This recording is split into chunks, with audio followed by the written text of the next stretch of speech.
Baik, Assalamualaikum warahmatullahi wabarakatuh. Perkenalkan, nama saya Chandra Wirawan SKM.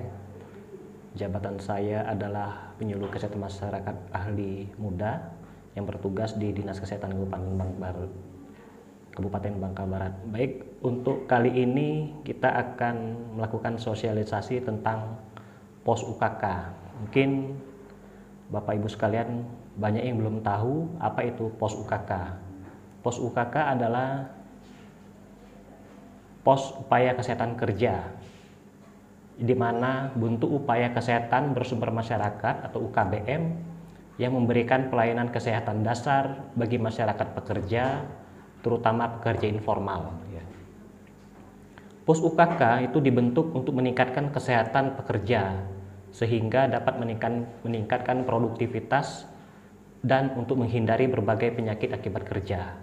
Prinsipnya, pos UKK adalah dari, oleh, dan untuk pekerja informal. Contoh pos UKK adalah antara lain seperti pos UKK di pedagang pasar, kemudian kelompok pos UKK nelayan, kelompok pos UKK kelompok tani, dan sebagainya. Jadi di mana di situ ada kelompok pekerja informal, maka bisa dibentuk pos UKK di situ. Syarat-syarat pembentukan pos UKK. Jadi ada beberapa syarat yang harus kita penuhin apabila kita ingin membentuk suatu pos UKK. Yang pertama, terdapat kelompok pekerja yang sama, ya, jumlahnya antara 10 orang sampai 50 orang. Yang kedua, keinginan pekerja untuk membentuk pos UKK. Yang ketiga, kesediaan pekerja untuk jadi kader pos UKK. Jadi idealnya kader pos UKK itu adalah jumlahnya 10% dari jumlah pekerja yang ada di sana gitu ya. Kemudian ada tempat yang memadai yang dilengkapi dengan papan nama pos UKK. Kemudian syarat berikutnya tersedianya peralatan P3K dan P3P gitu ya. Kemudian tersedia alat pelindung diri bagi pekerja sesuai jenis pekerjaannya, dan syarat yang terakhir adalah ada timbangan badan dan alat pengukur tinggi badan. Gitu. Kemudian tersedia juga meja, kursi, lemari obat, tempat tidur, ada buku pencatatan dan pelaporan, dan lokasi pos UKK itu harus berada pada wilayah kelompok pekerja. Jadi andai kata pos UKK untuk kelompok nelayan, artinya pos UKK itu lokasinya berada di tengah-tengah para kelompok nelayan seperti itu. Apabila untuk kelompok pedagang pasar, maka lokasi pos UKK itu harus berada di tengah pasar seperti itu.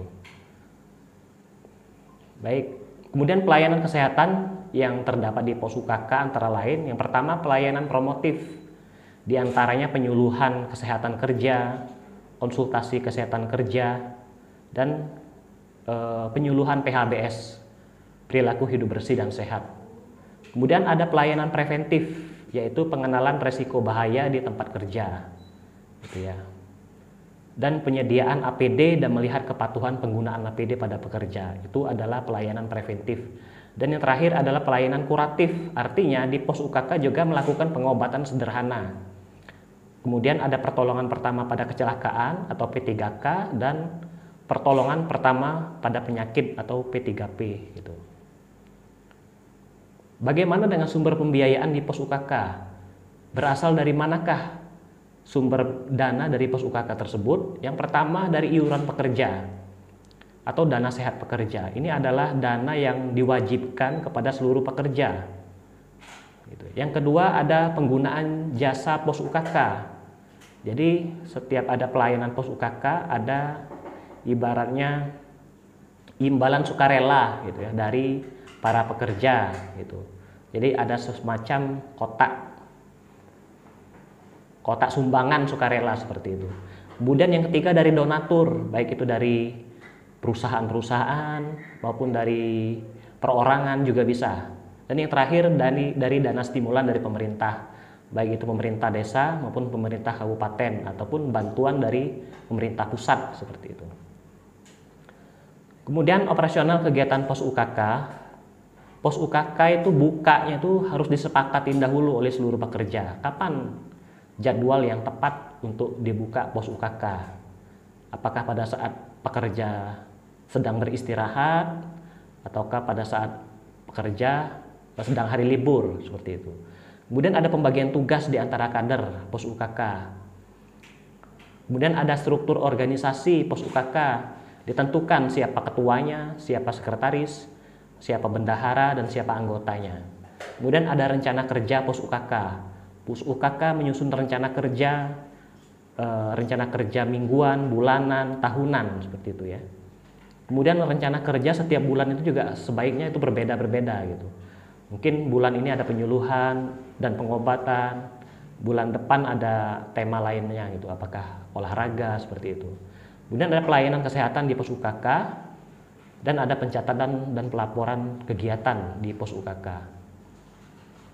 Pos UKK itu bisa bekerja sama lintas sektor, dalam artian pos UKK juga melibatkan sektor-sektor lainnya di luar kesehatan.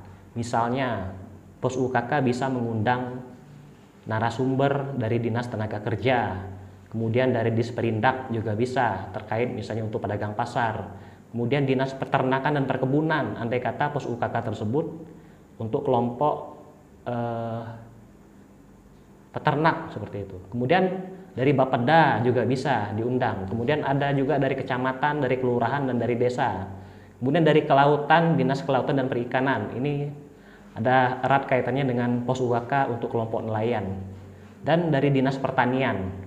Dinas Pertanian ini mungkin berhubungan dengan pos UKK untuk kelompok tani ya. Jadi kerjasama lintas sektor itu juga bisa diwujudkan di pos UKK. Kemudian ada kerjasama lintas program di pos UKK. Artinya pos UKK terintegrasi itu harus melibatkan program promosi kesehatan, ada program kesehatan keluarga, ada program kesehatan lingkungan, ada program gizi, ada program kesehatan olahraga, dan program penyakit tidak menular. Artinya pos UKK bisa melibatkan program-program tersebut untuk menjadi narasumber pada kegiatan-kegiatan di pos UKK.